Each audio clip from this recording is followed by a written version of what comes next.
This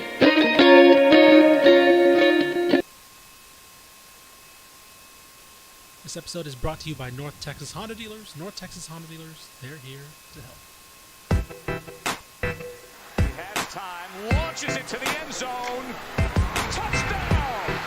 Terrence Williams! Goes to the right side for Crabtree. It's caught. He Thank you so much. What's he up the right sideline? He's got to go. He's tackled. Sam Houston wins it. The Bearcats capture their first FCS championship.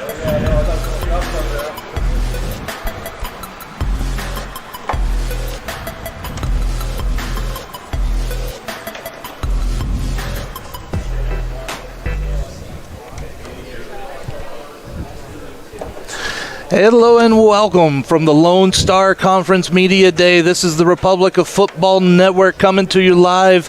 I am Corey Hogue, and right beside me here is Carter Yates. Carter, it's your first Lone Star Conference Media Day. What do you think? I really like to get to hear from all the coaches, all players today, and no one better than to do it with for my first time than you, Corey. Well, thank you so much. I appreciate that. And keeping us on time, which is a real task with me over there, and doing everything, by the way. She does a whole lot. Mallory Hartley, everyone's favorite Malpal. How you doing, Mallory? I'm all right. I'm trying to keep the train on the tracks here, but I think we've done a pretty good job so far. So I'm having a good time. One of my favorite parts of this is always behind the scenes.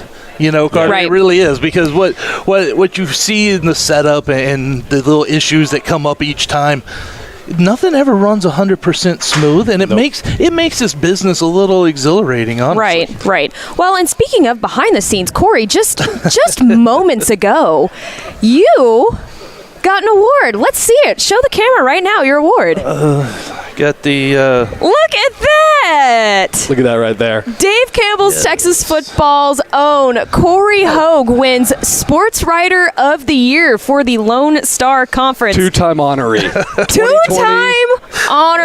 Corey, how are you? Corey, I'm going to interview you. How are you feeling about this award? Do you think how are you feeling? Your initial reaction. Now, Carter and I knew this was happening, right? Of course. Carter and I knew this was happening. Of course. Right? So I had my so I'm over here, right? I had my phone like this, and I was trying so hard not for you to see me. I didn't want you to see me. I saw you at the end. That's when I was like, you did. Here we go. Something's happening. And so at the very moment when Tepper was like, it is my honor to announce, that I whipped it out and pointed it at you. But how are you feeling about that? It is an honor. It really is. I mean, there are so many people that go into this, you know, and it begins. I want to say hello to my wife Alicia and Gabe at home, and Allie, if you're watching, hello to you guys. Without them, I'm not here. Their support and, you know, the way they share me with so many, and without them I wouldn't be here, and also without every one of you guys at Dave Campbell's. I mean, I wouldn't even have a job if it wasn't for everybody here at Dave Campbell's. And then, of course, you always have the schools, the SIDs. I do nothing without SIDs, that is for sure. And then the coaches and the players and the fans.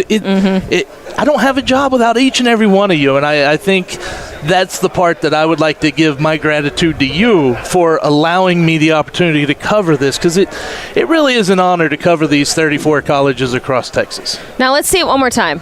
Let's see the award one more time. You got to show the camera there. Look at that. Coming home with some hardware. Home with some hardware. That is fantastic. We're going to move on. No. Well, Corey, I had to celebrate you. Had to celebrate you, but I know today is about talking about the players and the coaches and the teams. It's going to be a really exciting year in the LSC, and I wanted to start off by asking you for a scouting report on our offensive and defensive players of the year. So Trey Henderson, running back from Central Washington, we got to hear him talk up there just now. Seems like a young man with a good head on his shoulders. Yes. But what is he like out there on the football field? He is determined. Just like you hear up there on stage, he is a determined running back. He got his start at Stephen F. Austin, and I remember when he transferred to Central Washington, Colby Carthel said, hey, he's going to be good. He's going to dominate the Lone Star Conference, and he is. Obviously, he's the offensive preseason player of the year, and so he does amazing things. And then when you talk about Amos Coleman at Texas A&M Kingsville, you're talking about a defensive back of the old era, right? Like, you're talking about a guy who can shut down as a corner, 12 passes defended. I think he had 5 interceptions. You're talking about a guy that owns it. And then he goes back and returns punts.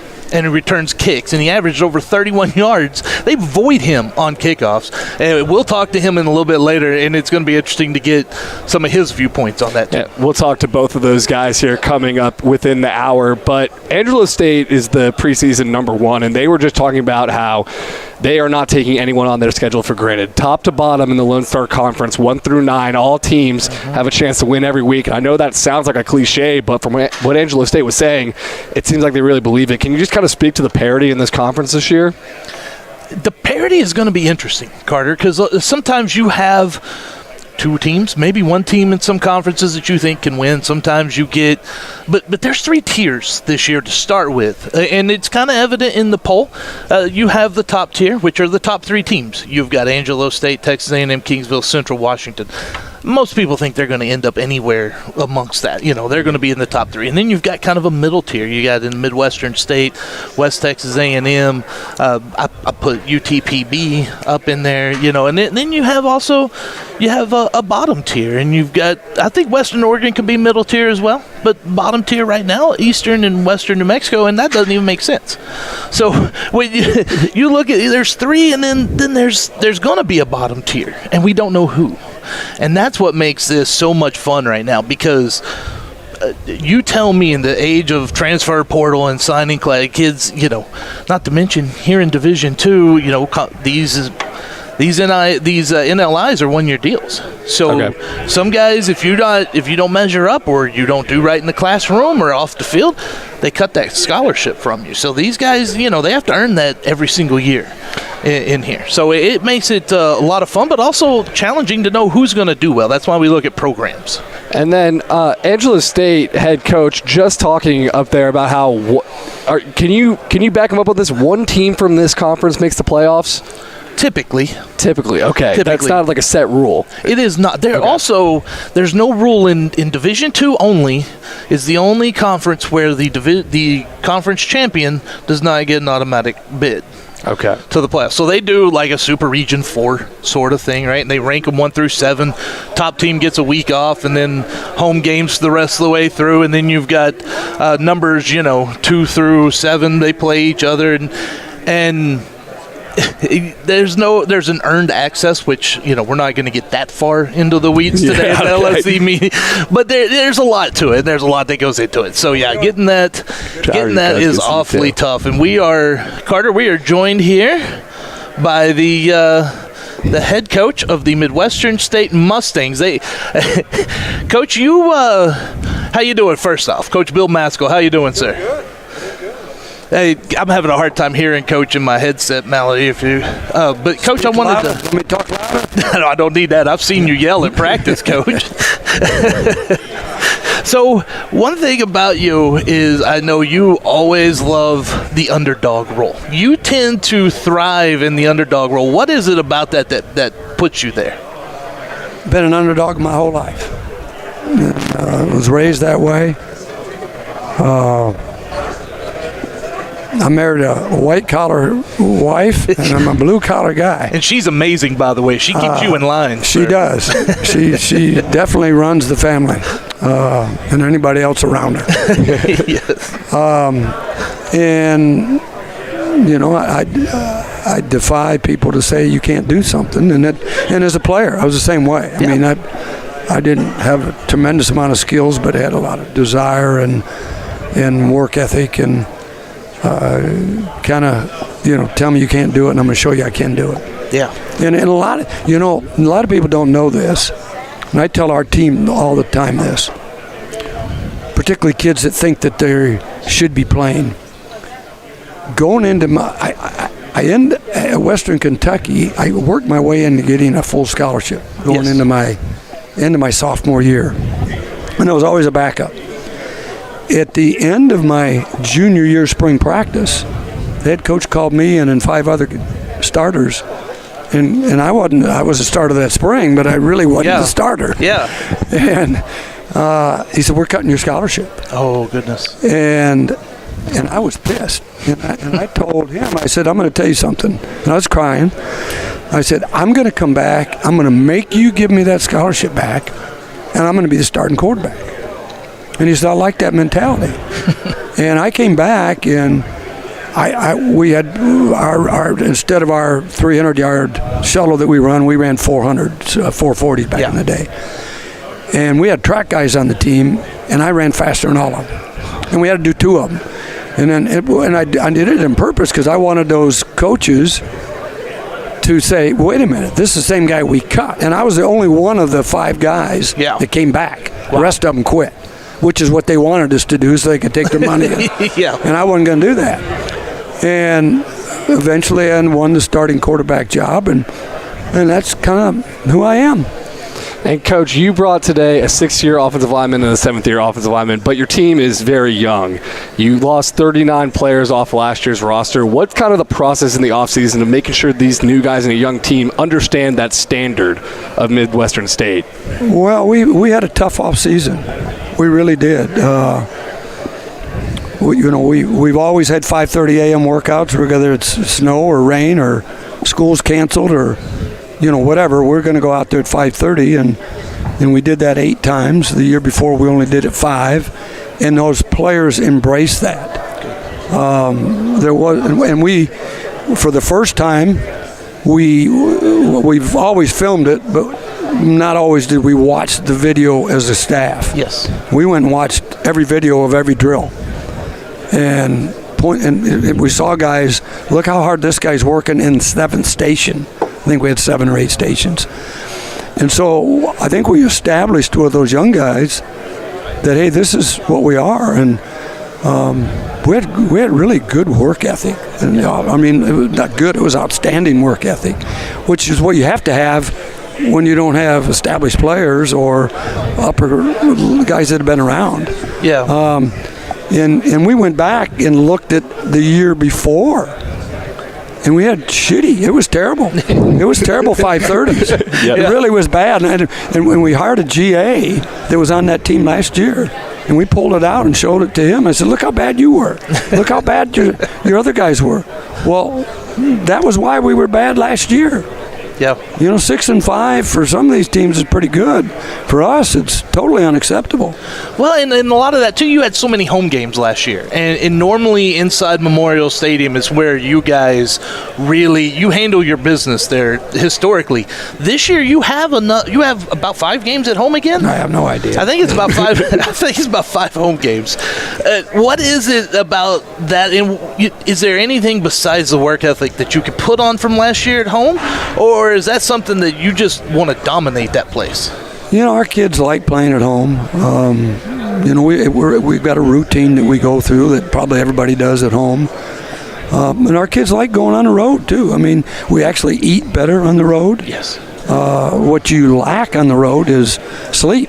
Yes. You're traveling. I mean, to drive to Kingsville, you're a 10-hour drive, and you and I, Coach, have talked sometimes about this, like how hard it is. And you talk about eating. Just if you would, just briefly get into, like, at home, you don't know what meal they have, but when you go on the road, you know what they're eating the night before the game, which is vital. Yeah.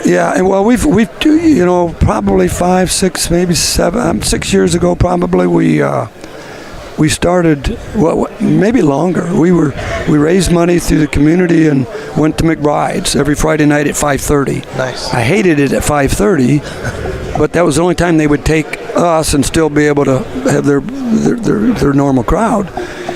And then, like I say, 3, 4, 5 years ago, Jerry Johnson said, you don't need to be raising money during the middle of the season and on Friday morning to make sure you got enough to pay the bill. He said, I'm going to take care of it all. He said, you don't worry about it. So he's gone out and got us sponsors for every home game. We still use McBride Steaks. We go across the street to First Christian, and we get out of practice at 4:30.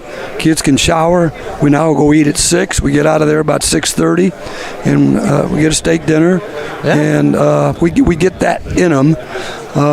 We don't, the cafeteria doesn't open until 11 on Saturdays, so a lot of those kids, we bring them donuts, we bring them bagels. We bring them something Saturday morning. So a lot of the coaches will have bacon and eggs. They'll bring them bacon and eggs, and others will go to Whataburger. So we try to get them something in before that 3 o'clock. Yeah. And our kids like playing at home. And we generally have good crowds. Yes.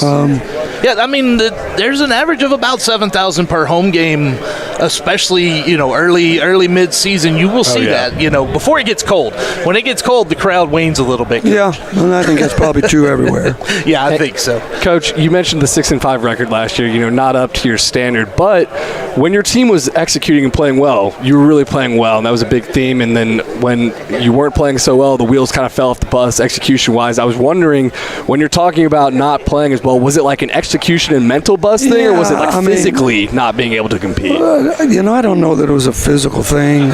We're not as big as everybody, but we're as faster and as quick, and we're just not. But you don't see huge. Most of these guys are skill guys. The one old lineman from Eastern New Mexico, but we. Our offense has been built from day one on athleticism and speed, and we still are that kind of a team. And we'll always be that way as long as we're there, because we're not going to get those, like Angelo's going to have 6'5", 320-pound offensive linemen. Yes. Commerce had those guys.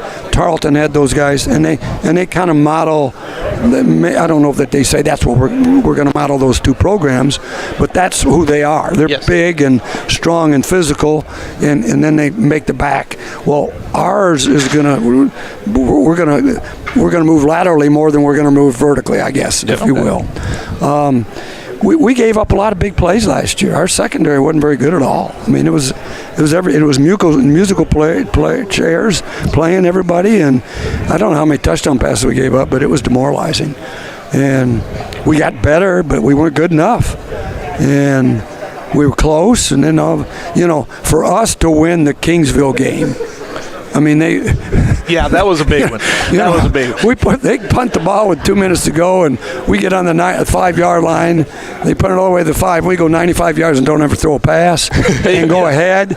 And then there's a minute to go or less, and they march all the way down to the 10-yard line, and they've got 4 downs to get in. In theory, we should have never won that game. It had to be a great spectator game. Oh, that was a great. I remember watching that game, Coach. It was fantastic, and hopefully we see more of those victories and thrilling moments from the Mustangs this year. Coach, it's always a pleasure having you, and I appreciate the access you give us all the time. Appreciate it. I hope the games that we are able to be successful in don't have to come down to the last play of the game. Of course. All right, Coach, I'm with you. Thank you so much. Coach Bill Masco from Midwestern State. Thanks so much, Coach. Thank you, Coach. Carter, I get to spend some time with that man every Tuesday afternoon. Yep. Before practice, and that is an awesome thing to do. Come on in, Coach. Carter, we are shifting now over to UTPB out in the Permian Basin. They've got head coach Chris McCullough. Coach, how are you doing at your first Lone Star Conference Media Day? It's awesome. Being in the PAC, it's all virtual. So being in person is everybody obviously I know the coach as well. So it's a great.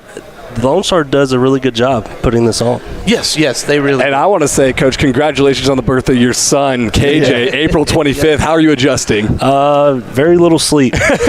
He's actually sick at home right now. He just got RSV, so wife's dealing with that. But, it's been a whirlwind. It's been fun. Being a dad is fun. Coach, talk about your relationship with your quarterback, Kenny Hertz. He's the favorite to start, I have a feeling, going in. Honorable mention all-conference last year.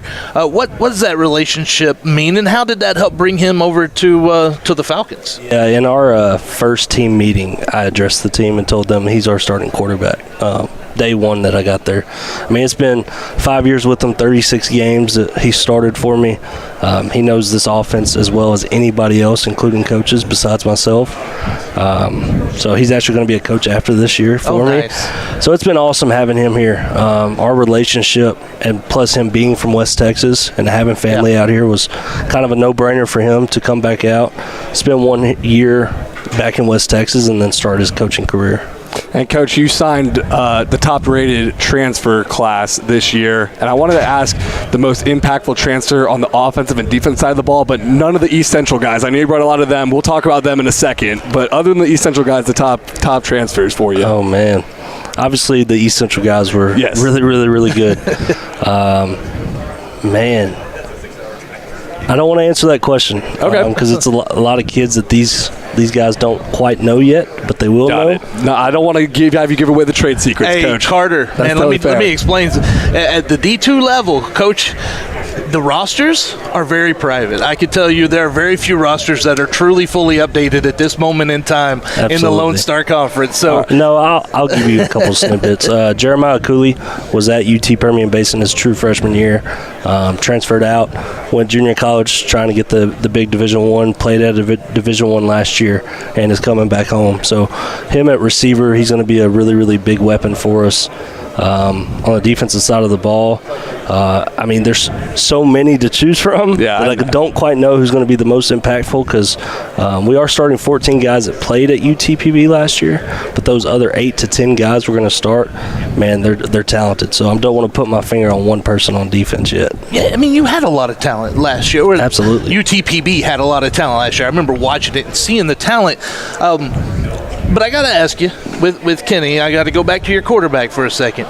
He's going to be a coach. He's got to we're interviewing him a little bit. He's got to get used to this. Yeah. What is there something I should ask him that might throw him off his game a little bit? Oh, you ask him anything, it's going to throw him off.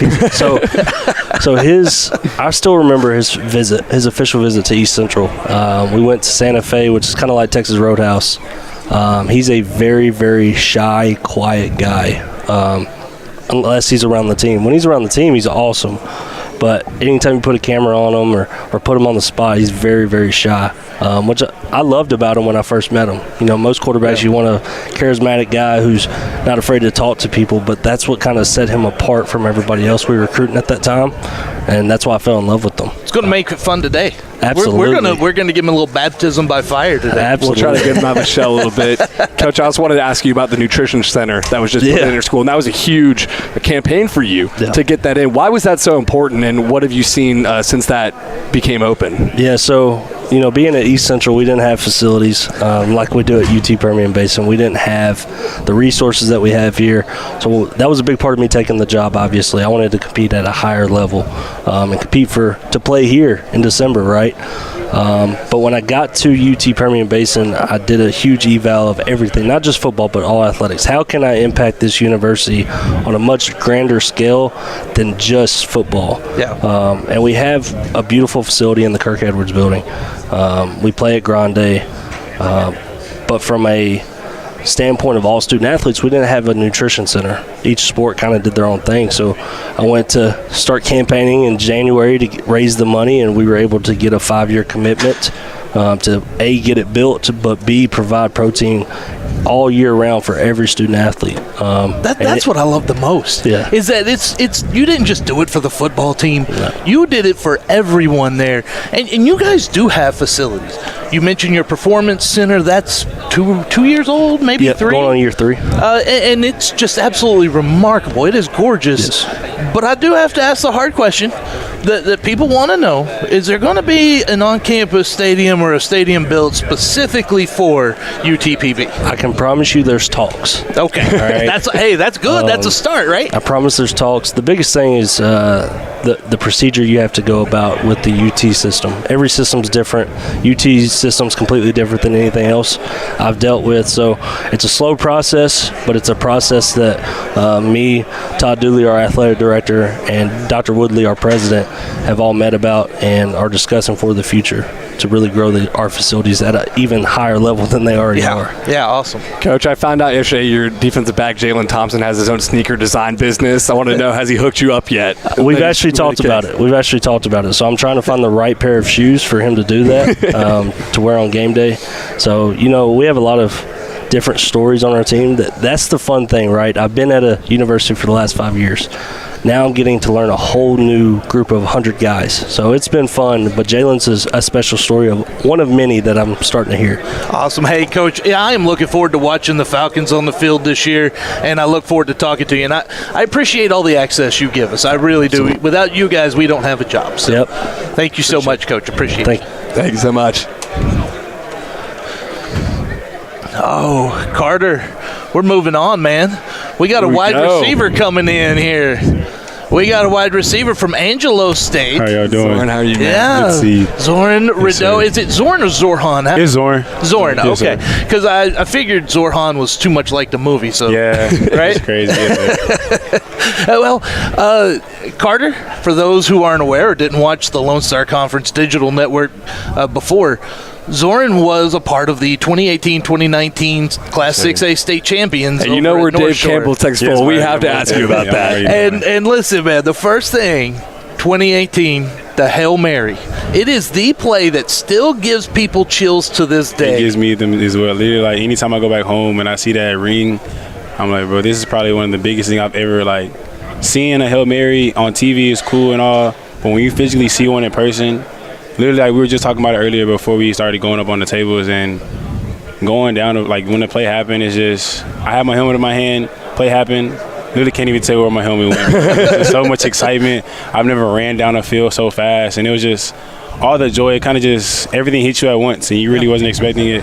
Basically, I feel like at the point of the game, they kind of counted us out. They were already throwing water on the head coach and stuff like that, and just seeing how we came back and fought and threw up a Hail Mary. Well, in 2018 and 2019, North Shore versus Duncanville, did y'all feel like it was Houston versus Dallas? And then also, like, how did those styles of play kind of differ, Houston versus Dallas? Honestly, it was a big Houston versus Dallas thing, especially with how big social media is in the high school realm. Like, going into that game, you knew, like, everybody from Houston, they were riding on North Shore. Everybody from Dallas was riding on Duncanville. And it was kind of, you're battling for your city. And it was I'm not going to say it was kind of like a lot of pressure, but it kind of felt good. Like the whole city was behind your back. You felt like you had a support team. You had people looking out for you. It was a great experience. I feel like I'd never forget it ever in my life. And now you're at Angelo State. Yes, You've got Coach Gersh. And Coach Gersh is a very, very nice guy. Everyone he is one of the nicest guys. And I love my conversations with him. But he doesn't open up too much. I need something about Coach Gersh that would surprise us. Something that would surprise you? That would surprise us. He's great at golf when he puts his phone down. But he don't put the phone down because he's recruiting. Yeah, like there's so much, like he literally will tell us, like, bro, if he's just ever like going to play golf, his game with his phone and without his phone is totally different. Because when he's out on his phone, there's somebody's calling him about financial aid, anything going on. Like, it's just so much head coach stuff he has to do. Yeah. And literally putting that phone down and picking it up is two different. Like, he has so much going on. And as a head coach, like, he kind of, not saying he hides it from us, but you would never notice he has so much stuff going on because he's always there. He's always, anything going on, he's there. He's attentive, alert. He'll never forget your name. Like, there's nothing like, he's just a good person. And I could never ask for a better head coach than Coach Gersh. That's awesome. Especially coming from John K in high school. Like, yes. I never thought I could get no better than Coach K. You've got two outstanding coaches, my man. I've been having the best luck with getting the coaches. And that was a big thing, like, when I first, like, got to Angelo, was my parents were like, hey, not saying we want to find another Coach K, but we want to get you in another school that's like Coach K. Like, he has a big behind himself. I see you are making sure that the camera and the ring is right there, man. Hold that up for the camera a little bit. We got to see that. This is kind of like this is a big thing, especially coming from high school. Like, having rings, it feels cool like having a state ring, but once you get to college and now you have another ring, and it's like everybody can't have those. Yep. And I'm very grateful, and I'm very lucky to say that I can have 3 rings now. And we're just not done yet. We want to keep going. We're obviously shooting for another conference ring, and now we want to get past that step and get into a national championship. Well, that's what I wanted to ask you about. So you picked to repeat as conference champions in the preseason, but last 2 years you've gone out in the national quarterfinals. What's it going to take to get to that next level and get to that championship? Coach Gersh harps on it day in and day out.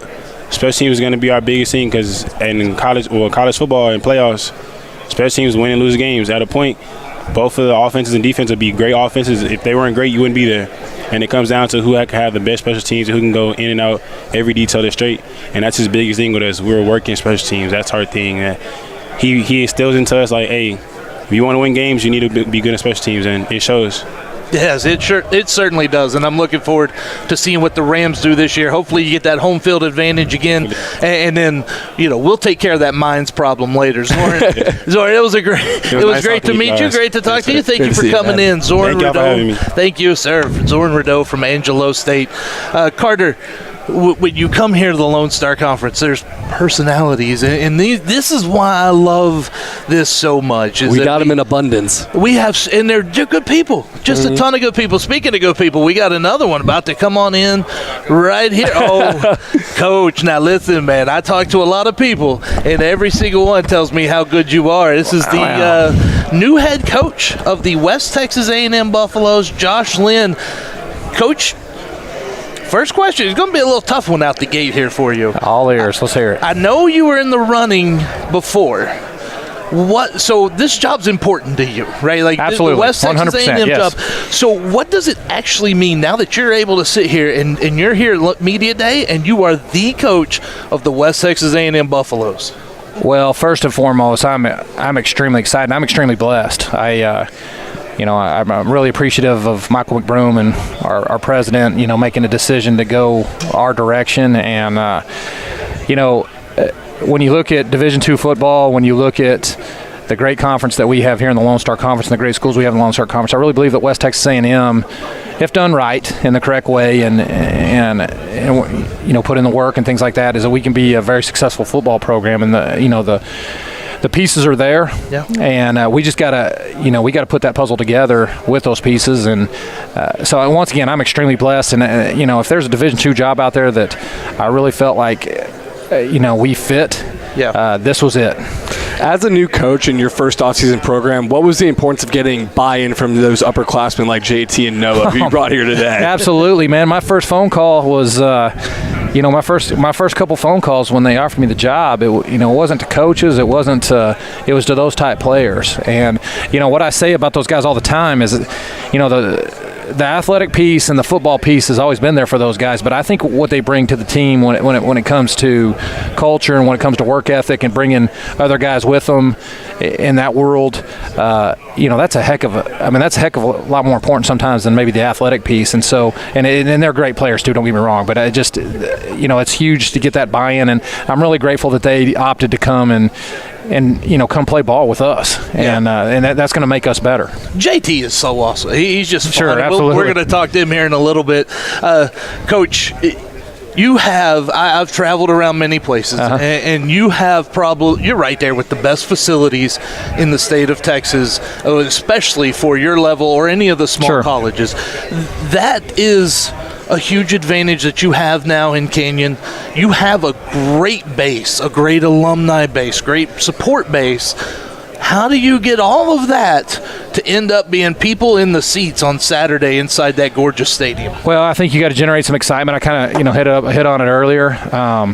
Success adds to that. It always does. And but we as coaches and as a football program got to put a good product out there, and a product that's disciplined and executes and and lights up the scoreboard and creates an environment of excitement that people want to come and watch West Texas A&M football. And in my experience, if you do that, they'll come, the fans will come, but you got to put a good product out there first and generate excitement. Get out in the community. Yeah.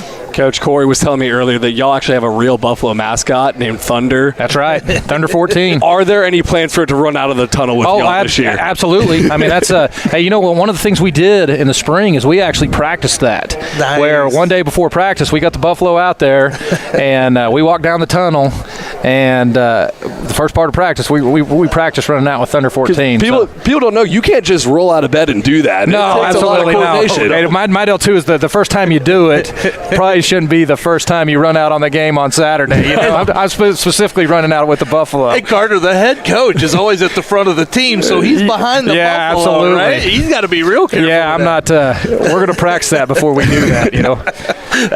Thank goodness we're all padded up too, except me, right? I mean, so they've got helmets and shoulder pads on. And Coach, we have seen. I want to ask you about JT specifically because last year he was preseason Defensive Player of the Year. Yep. We've seen what he can do. This guy can dominate on defense. We know about him on the field. We know a little about him off the field, but. What is it? Is there something that you've seen that maybe we don't know about JT? Well, I think his preparation and his off-season, his conditioning, commitment to the training room to get himself better and get himself healthy to where he can play this year. Not only that, the good teammate, being a good teammate piece people don't see, that's outside of our team. I say it all the time, to be a great football player, you got to have great balance and everything, and he's a great example of that. And, a big part of that, too, I'll piggyback off of is getting some people in front of him to where he can run around and make plays. Yes. You know what I'm saying? I mean, we've got to get bigger and stronger and get some big old guys in front of him so to where he can go do his thing and tackle. Keep the O-line off of him. Absolutely. If you keep the O-line off of him, he's going to make. Yeah, that's right, and he's only going to become a better football player. Well, Corey asked about JT. I'll ask about the wide receiver Noah Bogardus you brought today too. You run a lot of option scheme, Coach, but he came back out of the transfer portal. He's bought into your football program right now. What does he bring for you at the wide receiver position? Well, yeah, and first and foremost, I mean, we're going to carry a little bit of option component with us, but it's not going to be as probably not as much as what we've done in the past. I really believe that we need to be a 50-50 run pass football team, and he needs to be a big part of what we do offensively. And to do that, we got to throw the ball. And not only that, I mean, he's got a skill set, and he's a pretty stinking good receiver in regards to where we need to get him the ball to where he can make plays too. And so he's going to be a big part of what we do. And I mean, not only can he catch the small stuff, but he can go deep. And I mean, he's a really well-rounded receiver. And we need to take advantage of his skill set. Coach, you have a lot of talent, and I'm looking forward to watching that on the field this year out at West Texas A&M. Coach, thank you so much for joining us. Hey guys, thank you guys, today. man. I love what you guys do, man. It's and congratulations on your award too. Thank you so bet, much, man. Coach. I really it's really well deserved. So hey, thank you guys. Thank you, Coach. Coach Josh Lynn from West Texas A&M. Carter, I believe we're going to just move right on into let's our keep next it rolling. coach. Let's just bring him on in here. Come on in, Coach. We got Coach Michael Salinas from Texas A&M Kingsville coming in to join us. And, Coach, it's been a little bit since I've seen you, and I'm interested in your thoughts on this season, because I think you feel like some people are still doubting you, and I kind of feel you guys are feeding off of some of that this year. No, I think coming in here today and being ranked 3 in the conference and 2 by you guys, I think that's a testament to our players and our coaching staff, our administration, for being able to support us in the fashion they have. But we've been on a trajectory, I think, to get to this point, and now we got to figure out what we got to do to take the next step. Greg asked us earlier, and I think there's a level of consistency that comes into play to get that done. But we're an older football team this year, so I think because of that, we're going to see if we can put the pieces together in a really critical 4-week time frame with fall camp and the start of school to start the season and get it kicked off. Coach, you got a pretty tough non-conference schedule, road trips to Mesa and UWG. What are you, aside from winning those ball games, what are you hoping to learn about your team in those games? I think last year we had a fast start, and we got to a point to Angelo Week, and some things got away from us earlier and maybe weren't tested as much, but we have focused on the process. But the biggest thing that we're looking to accomplish is we're playing a little better opponent. We have to travel and take a long trip, which is part of our league, so we're going to get that out of the way early and figure out whether we can handle that the right way. And then we have a really good West Georgia team coming into Kingsville. Our 4 home games are against really quality opponents. Yes. So it's going to prepare us for what's to come. And then I think we're just going to have to find out as a football team early on sort of where we are and what we got to fix. But I think our guys understand week 1 and week 2 ain't going to define the season. Coach, you are a Kingsville guy. You played at Texas A&M Kingsville. You've coached at Texas A&M Kingsville.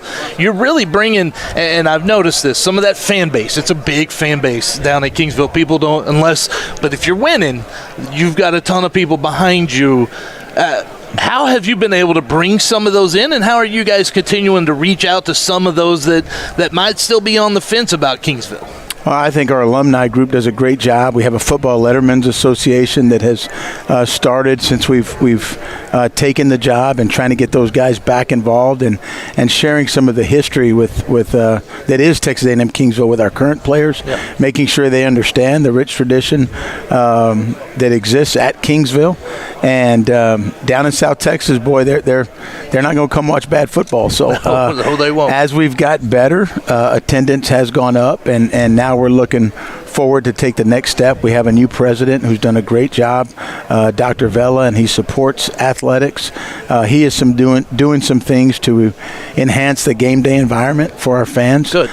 So I'm looking forward to this fall, seeing a few more folks in the stands, and then now knowing that we only have 4, hopefully we can get them all there for those 4. Yeah, Coach, you mentioned 4 home games this year.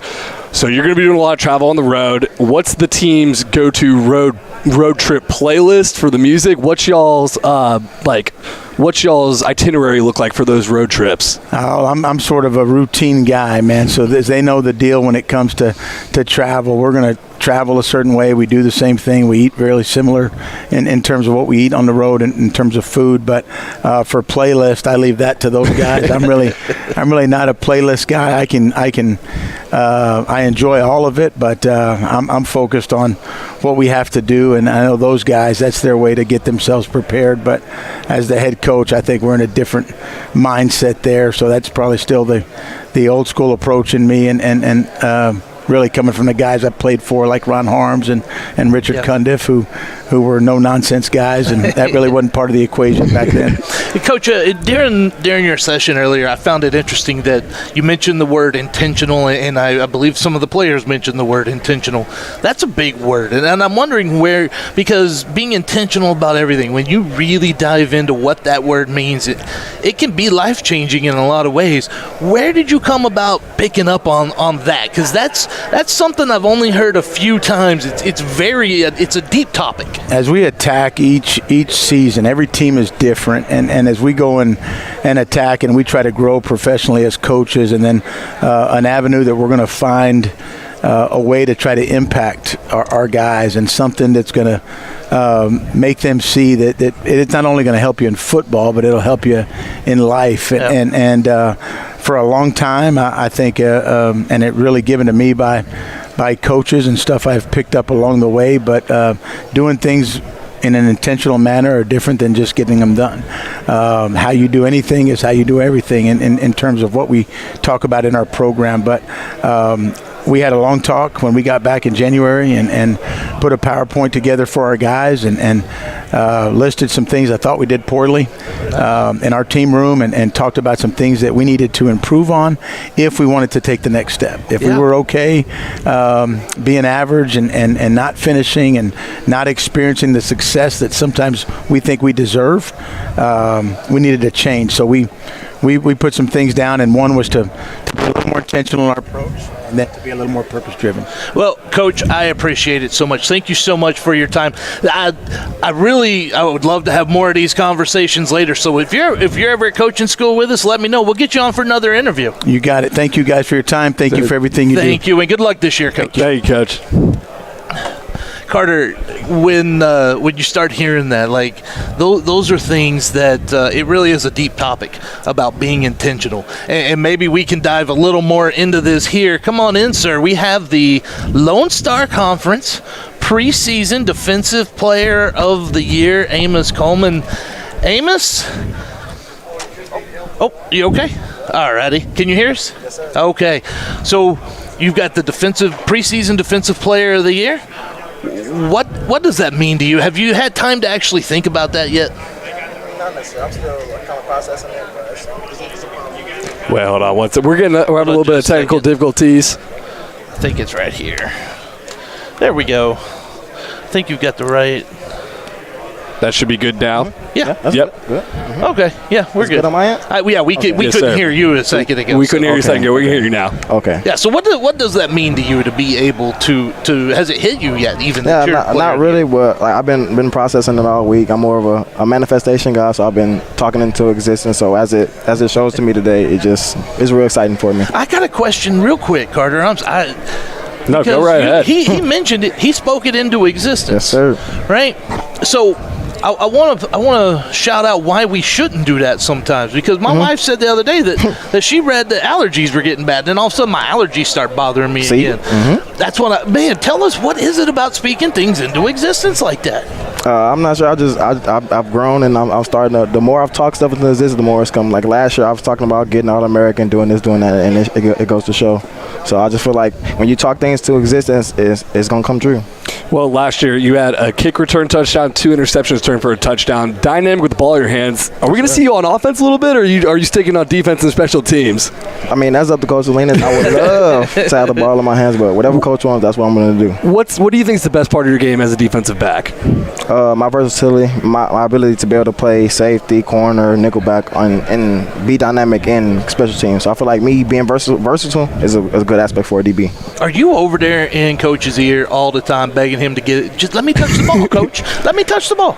That's what kickoff returns for. I'm trying to show him. I'm trying to show him. What do you do when they avoid you? He averaged 31 yards an attempt when he got the ball. That's why they avoid him, right? I thought he would see. I'm gonna keep putting it in for all I can, but we'll see come fall. But honestly, they avoid kicking to you because of how dynamic you are.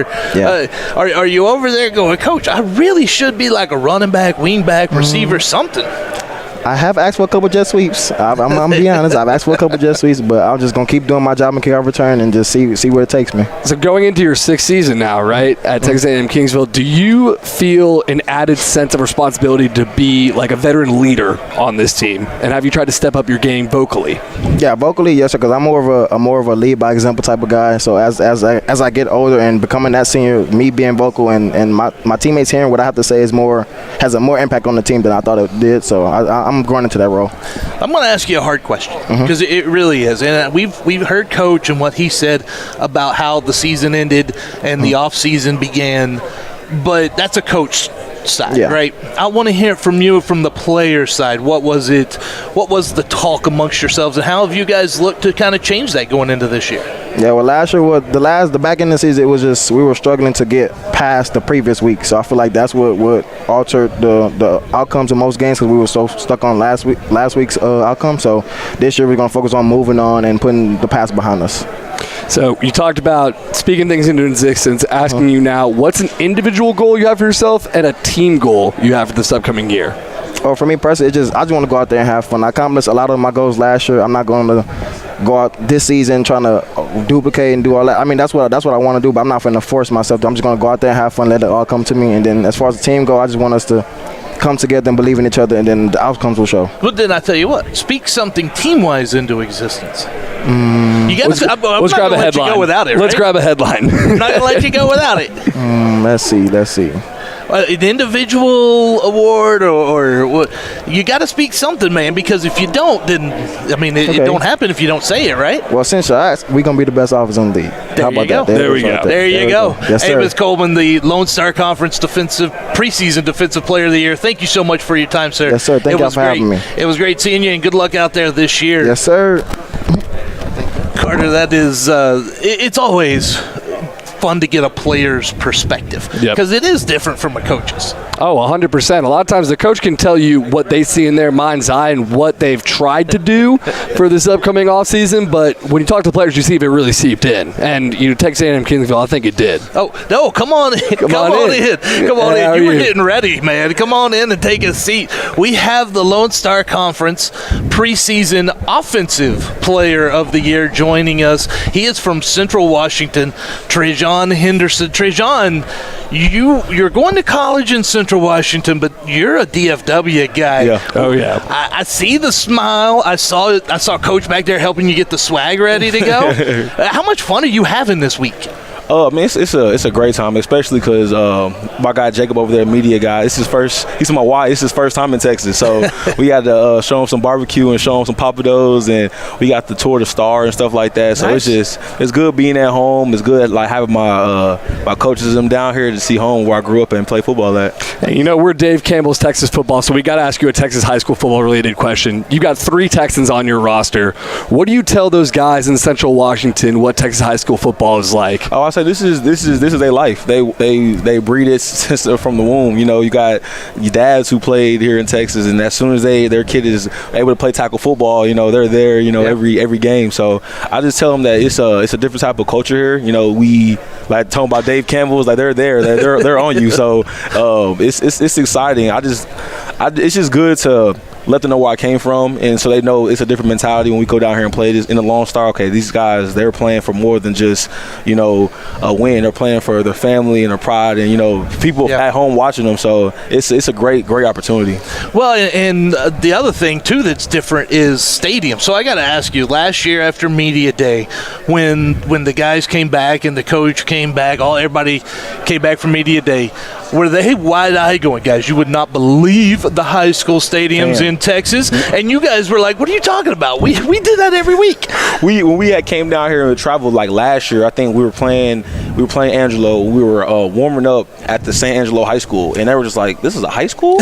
And I was like, this is nothing. Like, this is nothing. Like, you're walking in college stadiums every Friday for Friday Night Lights. So it's for them, it's just like, why is the stadium so big? I was like, this is football. Like, this is football stadium. Do you ever tell them that actually that college football team, many college football teams in the Lone Star Conference even play in high school stadiums? Yes, I'll be saying that all the time. Like, this is the high school stadium. You think this is does Bama play here or Texas play here? Like, it was really shocking for them. And it was just a crazy thing because I grew up playing in it. Like, you're in Little League. Like, you're playing in big stadiums, you know, the high school stadium. So I was just so used to it. So it was just like, even when Coach came back, they're just like, wow. Like, now I know all your money's going, all the tax money's going to. Yep. Well, I'm curious. So, a Texas guy, what led you to Central Washington's? What's really stood out about the culture of the team in these years you've been on it? Well, my freshman year, SFA, the defensive coordinator, he's a defensive coordinator at LA Tech, Coach Johnson. He was my safeties coach at SFA. So when I hit the portal, he hit me up and he was just like, hey, Trey, like, I think this is the school for you. And Coach Fisk and them, we had got on, since it was so far, we had kind of got on FaceTime and they got to meet me and stuff like that. And when I came down there for my visit, I think I took my visit in June of last year. It was just, I felt like they wanted me there, you know. And it's for guys who've been in the portal, it's a scary feeling, you know, because it's like, okay, am I ever going to do this again? And when you guys believe in you and they feel like, you know, you can come and change their team, it's a big thing. Also for coaches, bringing a Texas guy in who's, you know, hey, we don't have a lot of Texas guys up here or down south guys, so they took a big chance on me. So I'm really big on caring and brotherhood, so that was really the main thing. We're a really good brotherhood up there. You brought up something that I don't think really gets recognized very often. And when a player goes into the transfer portal, about 65%, I believe, is a D2 actually lands at another place. So, and that might be a high percentage. It's a large percentage that doesn't. So when you go in the portal, there's a very real feeling of, am I going to be wanted? Do I get to do this again? That's a risk I think sometimes we underestimate. Yeah. I think it's a huge thing you underestimate, especially when you're in the process of where coaches are just kind of trying to fill you out and they're not just giving you a full offer. Yeah. So you're kind of just like, man, we're back at square one from high school all over again. So I think it's just like, I think also the biggest thing is when you do go to the school, like, you're in a different program. You know, you're in a whole different program. Like, for Central, it was a big tradition there, and I didn't really realize it was such a huge tradition. So coming in, it was just like, okay, I got to hop on the bus. I got to hop on and get with it, you know. But also bring some of my Texas swag that's, I think, has left off of some of my teammates, you know, coming in and with the Lone Star, they kind of walk around with a little bit different swagger. But, you know, it's just like, just coming in and just knowing that, you know, I'm blessed to be able to play this game, and I'm blessed to have an opportunity to do it again. Because like you said, it's a high percentage. It might be lower, you know, some guys who they go in there and it might be cool, but, you know, it's definitely challenging. Well, it is, and you know what? It was fun watching you last year, and you were going to ransack. Hopefully, now I got to tell you though, I don't cheer for you against the Texas team. I just want you to know that, Trey John. The Lone Star Conference preseason Offensive Player of the Year. Thank you so much, Trey. Transfer portal success story right here. That is. Thank you, Trey John. Congratulations again on the award. Oh, thank you so much. I appreciate that. Carter, that's the thing. I mean, these guys, man, they can bring in perspectives that we don't think of sometimes. And yeah, speaking of perspectives, here comes a guy who also entered the transfer portal last year and got picked up, and he's now at UTPB from East Central Oklahoma, Kenny Hertz.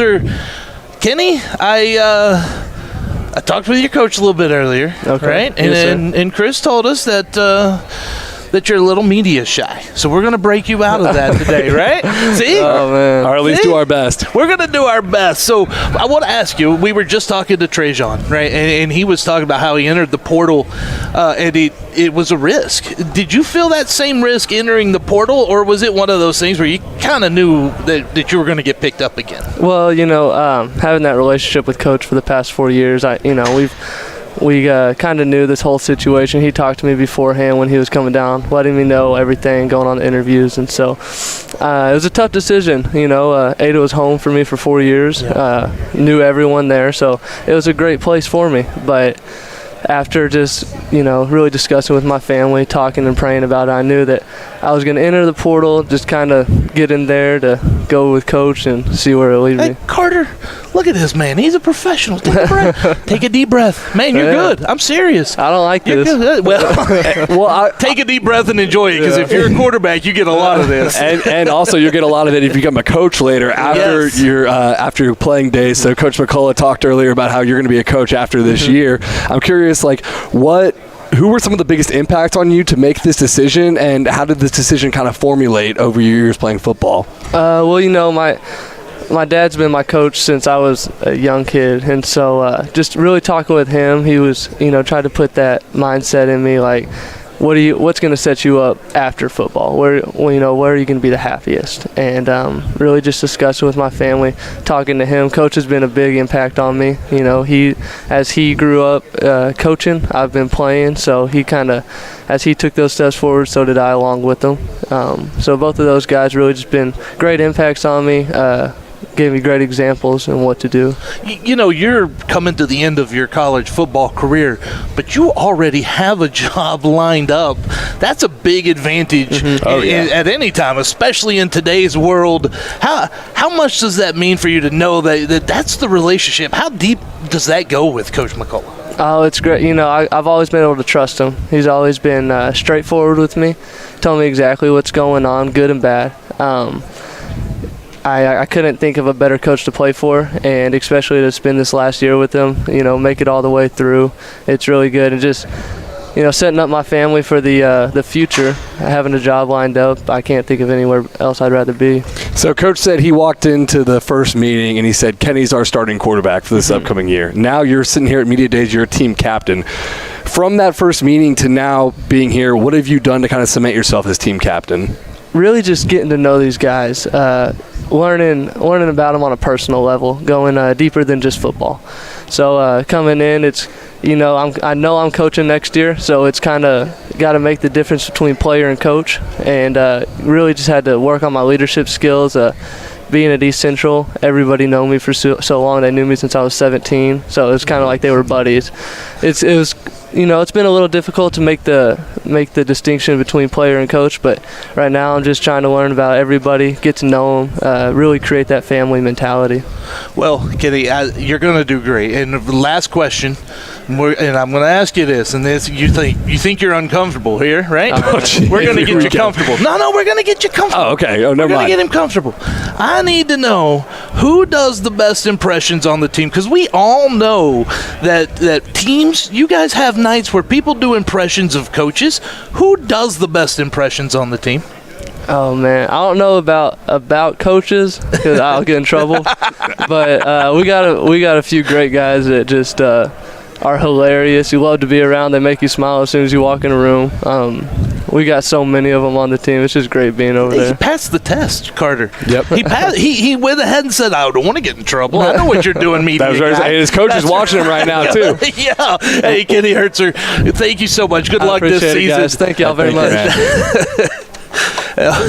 Carter, that is that's what's so much fun is these guys don't get a ton of media attention, and you don't realize it sometimes till they're in front of you. Well, that guy is media trained though. He gave all the right answers. You can tell that's a quarterback and a future coach right there, because he had Coach McCullough behind the camera watching him, and you said, "Hey, let's do an impression of the coach." He said, "Oh, there's so many guys that are funny. There's so many funny guys on this team." He didn't even name them at that point. He was like, just so many. Yeah, he can't give up his boys. It's kind of funny that you see, because when you talk about coaches, offensive coaches and defensive coaches, come on in, JT, are a little bit different, And oh, my bad. Sorry, hey, Carter. No, you're good. That's JT Cavender from West Texas A&M. Thank you, sir. I appreciate that. Put on a headset. We'd like to. Sorry, I was going to shake your hand. No, it's all right. No, you got to shake this guy's hand first. That's on me. That's totally my bad.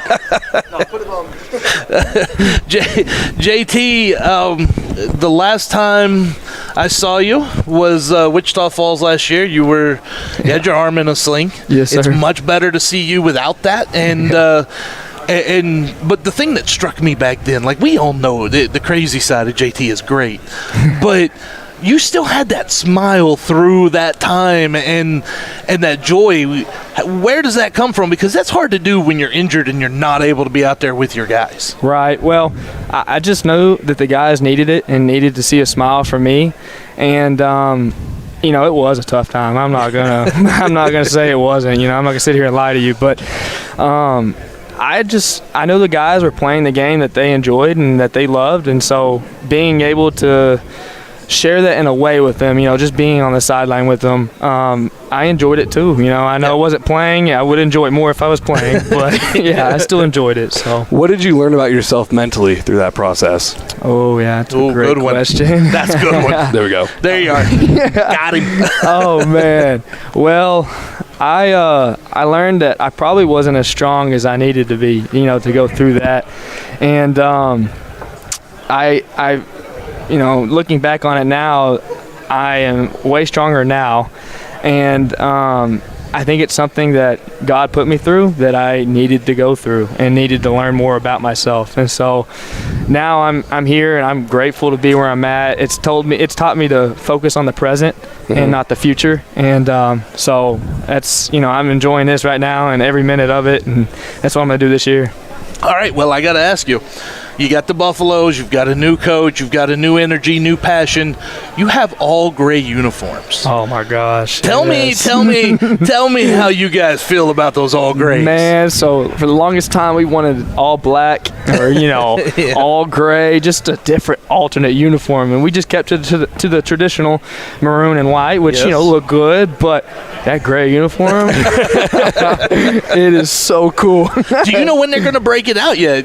Oh, we tried to get it out of him the other day, and I don't even think he knows. So we're hoping in the first home game, That would be cool. Yeah. New coach, Coach Lynn this year. Who has more energy, you or Coach Lynn?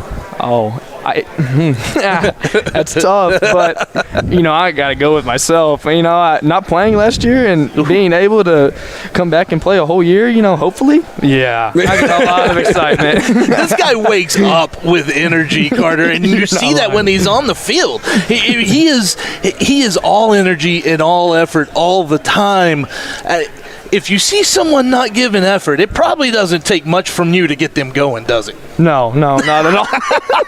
I wake up. I saw the look, man. Like that turf, the smell of turf in a hot summer day. I love it. That's why I saw There's a football guy right here. JT's out there crawling around the field smelling the turf on media day. That's great. No, I did take a little tour. I love the stadium. Well, may have made my way to the turf, maybe. So Corey was telling me earlier that Coach got a WT Buff license plate on his Cadillac. I haven't seen that. I gotta look. There was a picture on the social media. Oh, I did see that. Okay, that makes sense. Yeah. So did he lose a bet, or what happened there? Well, if he lost a bet, it would have been pink and bedazzled out. Yeah, okay, true. We need to bet that. You know, he took ownership. He's like, look, I'm here. Yeah. We're here. We're moving forward. Like, what's it been? What's the attitude like? Because it's a really positive environment is what I'm seeing from the outside. It is. It goes back to saying, here we come, you know, and it's a new regime, and it's just a fresh start for everybody that's there. And a lot of us needed a fresh start, and a lot of people needed new excitement because after last season, I mean, everybody knows it was a rough year for us. And so, just it was rough with a lot of injuries too, and then it just slid from there. It was really tough for sure, but that energy that he's brought, you guys, we got to get that stadium full again, man. Oh, I agree. Well, the crazy thing is, you know, last year we were still losing, and we were still filling up the stadium. Wow. And so, I mean, our fans out there in Canyon are fantastic. They're going to show up no matter what. You know, they support us. So I know it is a new coach, so that obviously brings in a new energy. But in terms of like the players internally, how are you able to make sure that the momentum from last season stopped at last season? It's a new year when the offseason started. Yeah, well, I think you just ingrain in their heads that it's a new time, a new regime, and everything in the past you can put behind you, and you can focus on what's to come. And you know, and you can. You're the one that can design that greatness, you know, however you want to design it and however you want it to outcome. You can do it. So, Well, JT, it's a pleasure as always, man. It's a pleasure. And I want you to know you're the last guest on the show today. You're closing us out, man. And there is no better person than the guy that's going to go right from here and go out there and start smelling turf. Yep. That and working on my mustache. I need to get it back. So well, you got the beard going. I thought do. You weren't going to it's go back. It's filled in so nice. You can't just shave that you all can't off. just do that now. No, I don't know. I gotta beat Noah. Do you have a girlfriend? No. No. They're scared of the stash. Is that why the beard's coming? That's why it came in. There you go, man. Now you got it. JT Cavender from Yes, West sir. Texas Thank A&M. you. Thank you Yes, so much for Thank you so joining much. us. Nice to meet Thank you you. for being here. Carter, that'll wrap it up from a Lone Star Conference Media Day. Overall, your kind of impressions from your first one. Well, we got a lot of great personalities here at the Lone Star Conference that I didn't know about. I'm excited to come back here next year, and really exciting for this season. Like we talked about, a lot of parity amongst these guys and a lot of great characters. I thought it was a great media day, and again, congratulations on your award. I know you don't like to talk about yourself. I'm sorry, but I got to say congratulations. And you see when these guys come over here and congratulate too, you got a big impact on them. Well, I appreciate that. I really do. And thank you so much. And thank you for your help today, man. It's great. And thank you, Mallory, for your help over there. And thank you to you, the watcher, and the listener, and to Greg Tepper, who, go onto my Twitter. You'll find what he did earlier. That was hilarious. We can't talk about that yet. But thank you so much for joining us. Have a great rest of your day.